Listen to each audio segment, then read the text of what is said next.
तो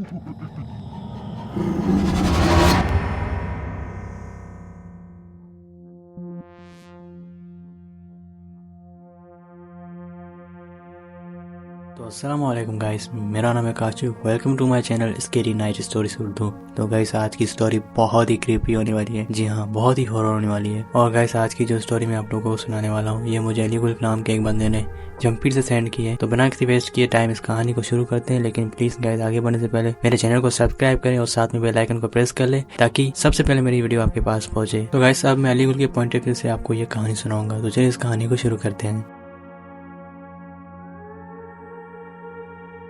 मेरा नाम अलीगुल है और ये वाकया मेरे साथ 2020 के दिसंबर में हुआ था। असल में मुझे एक जॉब की जरूरत थी जो मुझे नहीं मिल रही थी। तो कुछ दिनों बाद मुझे एक दोस्त मिला जिसने मुझे बताया कि यार, हमारे गांव से तकरीबन 30 किलोमीटर दूर एक कंपनी आई है विंड प्लांट की, जहां पर बहुत सारे अप्लाई कर रहे हैं, क्यों ना तुम भी वहां पर कर लो। तो ये सोचकर अगले दिन मैं उस कंपनी में गया। उसके बाद उन्होंने मैंने अपने सारे कागजात दिखाए। उन्होंने मुझे वहाँ पर ड्यूटी दे दी और फिर उन्होंने मुझे बताया कि तुम्हें 15 दिन नाइट में ड्यूटी करनी है और 15 दिन डे में। और फिर उन्होंने मुझे अपनी कंपनी की यूनिफॉर्म दी और बोला कल रात 8 बजे आना और उसके बाद तुम्हारी ड्यूटी शुरू हो जाएगी। और उसके बाद फिर मैं अपने घर आके बहुत खुश हुआ कि मुझे जॉब मिल गई और मेरे घर वालों को भी बहुत खुशी हुई। और दूसरे दिन मैं अपनी जॉब के लिए रात को 8 बजे निकल पड़ा और मैंने 30 किलोमीटर का सफर तय करके अपनी कंपनी में पहुंचा। तो जैसे ही देखा कि बहुत सारे गार्ड एक जगह पर इकट्ठे हुए हैं और मैंने अपनी बाइक साइड में लगाई और मैं उनके साथ आके खड़ा हो गया। और जैसे ही हमने देखा, हमारा सीईओ खड़ा था जो कि हर एक गार्ड को अपनी पोस्ट का नंबर दे रहा था, क्योंकि यहाँ पर जो भी गार्ड है उसकी हर एक की अपनी पोस्ट होती है जिसके नंबर होते हैं। तो वो हमारे सीईओ हमें नंबर दे रहा था। लेकिन मैं फर्स्ट टाइम आया था, मुझे इस बात का एक्सपीरियंस नहीं था कि पोस्ट का नंबर क्या होता है और कौन कहाँ जाता है कौन कहाँ नहीं। जब सभी गार्ड्स को अपने पोस्ट के नंबर मिल चुके तो बाकी बचे हम 2 गार्ड्स, जिसमें एक गार्ड्स को मेरे सीईओ ने नंबर दिया नंबर 6। तो जैसे उसे नंबर 6 का बोला तो वो डर गया। उसने बोला सर मैं नहीं जाऊंगा, मुझे नहीं जाना वहाँ पर, इसको दे दो। तो उसने बोला ठीक है अलीगुल, तुम मुझे नंबर ले लो और तुम्हें हमारी गाड़ी वहाँ पर खुद छोड़ के आएगी। तो मैंने बोला ठीक है सर, कोई मसला नहीं। तो 5 मिनट के बाद हमारे लिए गाड़ी आई जो कि हमें अपने पोस्टों पे उतारने के लिए जा रही थी। कुछ देर के बाद हम अपनी पोस्ट पे पहुंच गए। तो मेरे साथ जो गार्ड था वो उस गाड़ी में चढ़ के अपनी पोस्ट पे चला गया और मुझे एक हाथ में टॉर्च दी और उन्होंने बोला कि यहाँ पर कुछ सामान रखा है जो कि कीमती है, सामान का तुम्हें ख्याल रखना है, हर 1 घंटे के बाद तुम्हें राउंड मारना है और उसके बाद अपनी पोस्ट पे जाना है। तो मैंने बोला ठीक है सर, कोई मसला नहीं। तो मैं अपनी पोस्ट पे आ गया। एक बात मैं आप लोगों को बता देता हूँ कि हर एक पोस्ट तकरीबन 5 किलोमीटर के फासले पे रहे। जब मैं पहली दफा राउंड मारने जा रहा था तो मैंने देखा कि वहाँ पर जनरेटर्स रखे हुए हैं और कुछ कंस्ट्रक्शन का सामान और कुछ तांबा, मतलब बहुत कुछ सामान था। तो वहाँ से मैंने राउंड मार के अपने पोस्ट पे आ गया। थोड़ी देर में बैठा अपनी पोस्ट पे, उसके बाद में थोड़ा बोर होने लगा तो फिर मैंने अपनी मोबाइल में गेम खेलना शुरू किया। तो ऐसे होके मेरा एक दूसरा घंटा आ गया चेक करने का। उसके बाद मैंने वो चेकिंग की, चेकिंग बिल्कुल ही क्लियर थी। तो मैंने सोचा अगर कोई नहीं है तो मैं थोड़ी देर सो लेता हूँ। तो उसके बाद मैं फिर से आया पोस्ट पर और कुछ की उसके बाद सोने की कोशिश की। तो मुझे नींद अचानक से लग गई तो मैं सो गया वहाँ। और उसके बाद जैसे ही मैं सोने लगा तो मुझे नींद लग गई। जैसे ही मैं सोया तो मेरी पोस्ट की पिछली साइड से मुझे कुछ आवाज आने लगी और वो आवाज बिल्कुल मेरे करीब आने लगी। और अचानक से देखा 6 से 7 लोग आदमी जो मेरे ऊपर खड़े हुए हैं मेरे पास में, मुझे बोल रहे हैं कि तुम यहाँ पर क्यों आए हो और किस से पूछ कर यहाँ पर आए हो। तो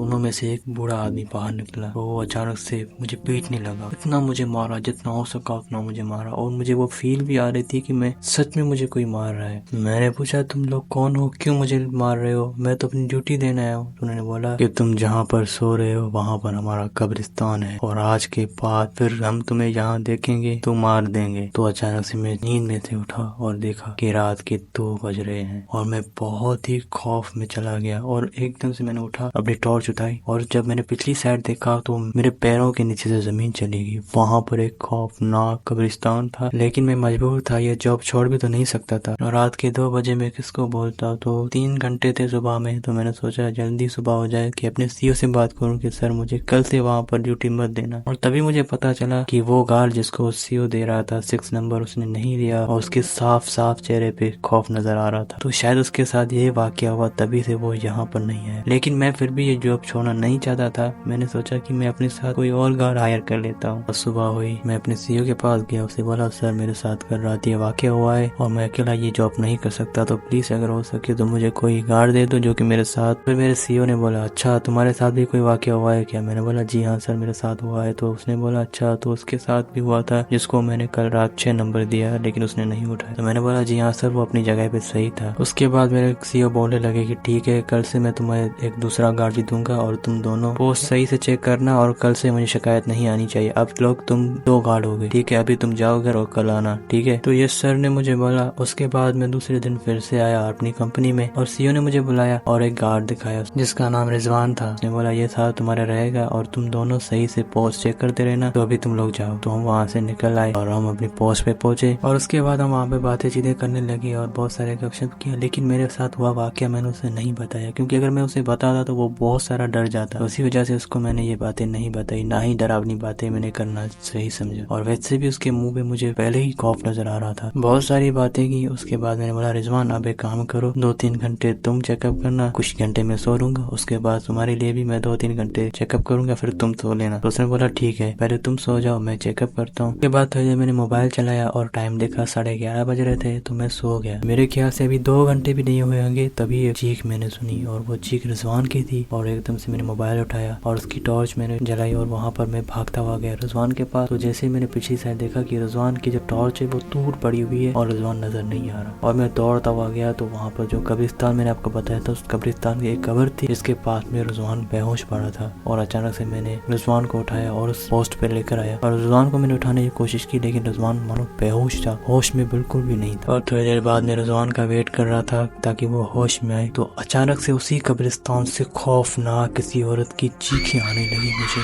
और ये देखकर मैं बहुत ही डर गया। मैंने बोला या अल्लाह तुम खैर करना। फिर मैंने आयतुल कुर्सी पढ़ी और उसके बाद मैंने सीईओ को फोन लगाई। मैंने बोला अब मुझे यहाँ पर नहीं रुकना, रिजवान की भी हालत बहुत खराब है। फिर सीईओ ने हमें बुलाया, उन्होंने बोला तुम यहाँ पर आ जाओ, मैं दूसरे गार्ड भेज रहा हूँ। और थोड़ी देर बाद वो गाड़ी आ गई और फिर रिजवान को हमने उठाया, उस गाड़ी में बिठाया और उसके बाद हम सीईओ के पास आए। फिर सीईओ ने हमसे पूछा कि क्या हुआ तुम्हारे साथ। तो रिजवान ने बोला सर बस मुझे घर जाना है।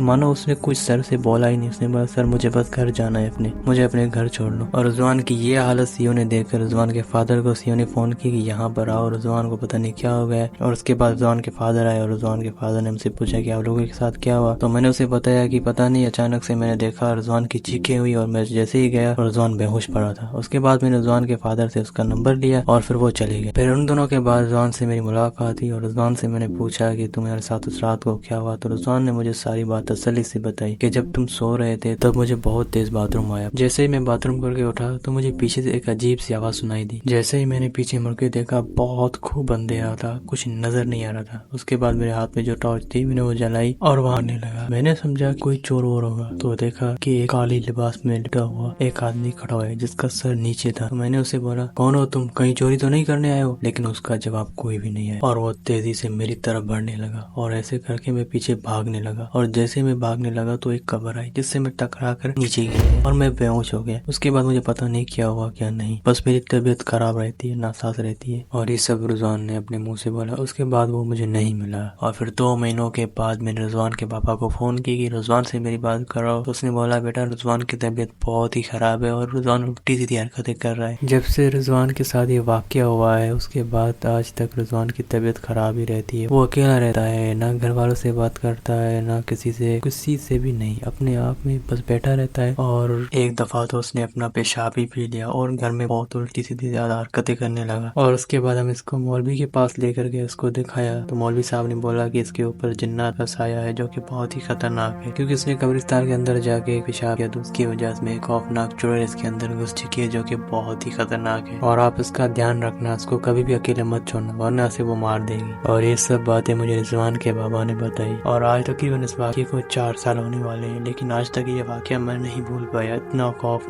खौफनाक मंजर और वो कब्रिस्तान जो एक पहाड़ों के बीच में। तो गाइस ये था आज का सच्चा वाक़या जो कि बहुत ही सैरली भी था और बहुत ही क्रीपी भी था। तो मुझे उम्मीद है कि आज की वीडियो आपको पसंद आई होगी। पसंद है तो प्लीज मेरे चैनल को सब्सक्राइब करें और साथ में बेल आइकन को प्रेस कर लें और अपने आप का ख्याल रखिए। अल्लाह पाक हमें इस गैर मखलूक से बचाए, इन सायों से बचाए और हमें हर हालत में कैसे भी करके पाक साफ रहना चाहिए। और कभी भी कहीं भी किसी अकेली जगह पे हमें अकेला नहीं जाना चाहिए, क्योंकि अक्सर वहाँ पर खौफनाक जिन्नातों का साया होता है। तो अल्लाह पाक हमें जिन्नात से बचाए। तो मिलते हैं अगली वीडियो में। Thanks for watching. अल्लाह हाफिज। अपना ख्याल रखना।